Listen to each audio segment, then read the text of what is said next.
नमस्कार, मैं हूं दीप्ति यादव और आप देख रहे हैं इंडिपेंडेंट न्यूज। अगर स्ट्रेट ऑफ हॉर्मुज बंद हो जाए तो क्या दुनिया में तेल सप्लाई रुक जाएगी? मिडिल ईस्ट में बढ़ते तनाव के बीच अब यही सवाल दुनिया को परेशान कर रहा है, क्योंकि दुनिया का करीब 20% तेल इसी रास्ते से होकर गुजरता है। लेकिन इसी बीच अब सऊदी अरब तेल की सप्लाई के लिए प्लान बी लेकर आया है, और उसका प्लान बी समुद्र नहीं बल्कि पाइपलाइन से होकर गुजरता है। अब समझाती हूं कि कैसे। असल में सऊदी अरब ने एक बड़ी रणनीति पाइपलाइन तैयार की है, जिसे ईस्ट वेस्ट पाइपलाइन या फिर पेट्रोलाइन कहा जाता है। इसे सऊदी अरब की सरकारी तेल कंपनी सऊदी अरामको चलाती है। अब आपको यहां पर यह भी बता दें कि ये पाइपलाइन करीब 1200 किलोमीटर लंबी है, जो कि सऊदी अरब के पूर्वी तेल क्षेत्रों को पश्चिम में लाल सागर के यानबू पोर्ट से जोड़ती है।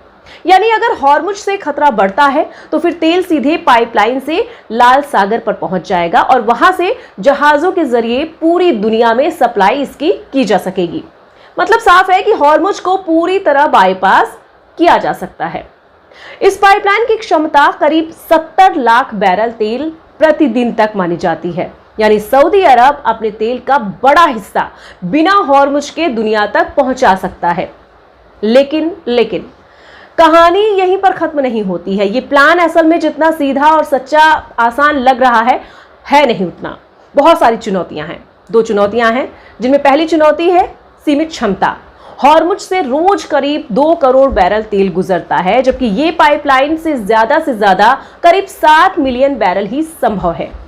यानी अगर हॉर्मुज पूरी तरीके से बंद हो जाए तो ये रास्ता दुनिया भर की जरूरत पूरी नहीं कर पाएगा, क्योंकि सऊदी अरब के अलावा दूसरे तेल उत्पादक देशों के पास ऐसा कोई भी विकल्प नहीं है।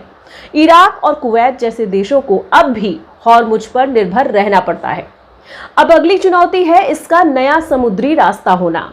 यानबू से निकलने वाले जहाजों को लाल सागर से गुजरते हुए बाब अल बंदेब स्ट्रेट को पार करना पड़ता है, और ये इलाका भी सुरक्षा के लिहाज से बेहद संवेदनशील माना जाता है। इसलिए ये प्लान बी जितना सुनने में आसान लगता है, असल में उतना है नहीं। इसलिए अगर मिडिल ईस्ट में तनाव बढ़ता है तो फिर इसका असर पूरी दुनिया पर पड़ेगा।